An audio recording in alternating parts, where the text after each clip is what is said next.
Gold, trusted gold buyers. మీరు తాకట్టు పెట్టిన బంగారాన్ని విడిపించి ఈ రోజు ఉన్న మార్కెట్ ధరకు కొనబడను.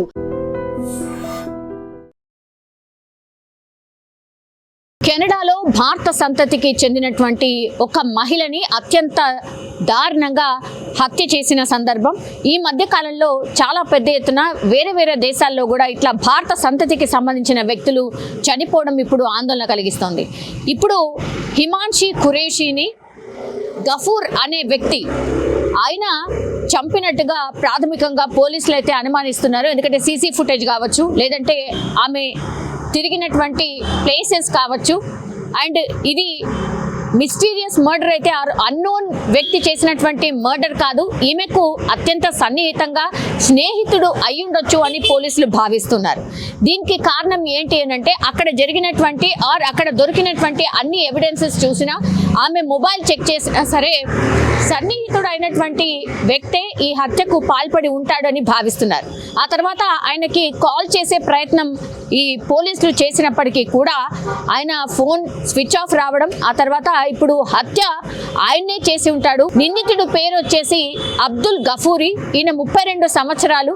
సో ఈమెని హత్య చేసి ఉంటాడని భావిస్తున్నారు. ఎందుకంటే ఆ తర్వాత నుంచి ఆయన ఫోన్ స్విచ్ ఆఫ్ రావడం, అనుమానం ఈయన మీదనే ఉండడం, అక్కడ హత్య జరిగినటువంటి తీరు ఆమెని అత్యంత కిరాతకంగా పొడిచి చంపేసినటువంటి సిచ్యువేషన్ అయితే కనిపిస్తోంది. ఇందులో భాగంగా సీన్ ఆఫ్ అఫెన్స్లో దొరికినటువంటి అన్ని ఎవిడెన్సెస్ని కలెక్ట్ చేసుకున్న తర్వాత నిందితుడు ఇతడే అయ్యుంటాడు అని పోలీసులు భావిస్తున్నారు. ఇప్పుడు ఆయన కోసం గాలింపు చర్యలకు దిగినటువంటి పరిస్థితి. ఇది 19వ తారీఖున జరిగింది. కానీ ఆమె హత్య జరిగినట్టుగా ఒక పోలీస్ కంప్లైంట్ ఫైల్ అయిన తర్వాత, సర్చ్ ఆపరేషన్ చేసిన తర్వాత ఆమె ఆనవాళ్ళు అనుకోండి, ఆమె టొరంటోలో వీళ్ళు ఉండేది, బట్ ఈమె డెడ్ బాడీ మాత్రం ఇంకో ప్లేస్లో దొరికింది. సో అక్కడ కలెక్ట్ చేసినటువంటి ఎవిడెన్సెస్ అన్నీ తీసుకునే లోపే ఇప్పుడు నిందితుడు ఎవరైతే ఉన్నారో ఆయన పరారీలో ఉన్నట్టుగా చెప్తున్నారు. ఆయన కోసం దేశవ్యాప్తంగా కూడా గాలింపు చర్యలు, అంటే అరెస్ట్ వారెంట్కి సంబంధించి అన్ని నోటీసులు అయితే ఇప్పుడు కెనడాకి సంబంధించిన ప్రభుత్వం జారీ చేసినటువంటి సిచ్యువేషన్ అయితే కనిపిస్తోంది.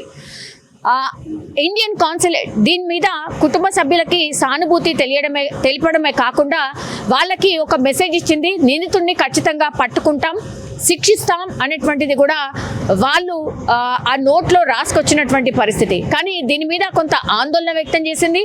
అట్లాగే ఇప్పటి వరకు కెనడాలో ఇట్లాంటి హత్యలు 40 వరకు జరిగాయి ఈ సంవత్సరంలో. సో ఇది కొంత ఆందోళన కలిగిస్తోంది అన్నటువంటి అంశాన్ని కూడా అక్కడ అధికారులు కూడా చెప్తున్నటువంటి సిచ్యువేషన్. ఇప్పుడు సీరియస్లీ ఇప్పుడు ఈ నిందితుడి కోసం అయితే పోలీసులు గాలిస్తున్న పరిస్థితి కనిపిస్తోంది. కానీ ఎవరైనా సరే ఇండియన్ సంతతికి చెందినటువంటి ఎవరైనా సరే చనిపోయినప్పుడు పెద్ద ఎత్తున ఆందోళన అయితే వ్యక్తం అవుతోంది. ఎందుకంటే అక్కడ చదువుకోవడానికో లేకపోతే జీవితంలో స్థిరపడడానికో మన వాళ్ళు అందరినీ ఇబ్బంది అయినా సరే తట్టుకొని వేరే దేశంలో వెళ్ళి కొంత సెటిల్ అయి రావచ్చు అన్నటువంటి ఉద్దేశంతో వెళ్తే తీరా చూస్తే శవం ఇంటికి వస్తున్నటువంటి సిచ్యువేషన్ ఇది ఆందోళన కలిగిస్తోంది.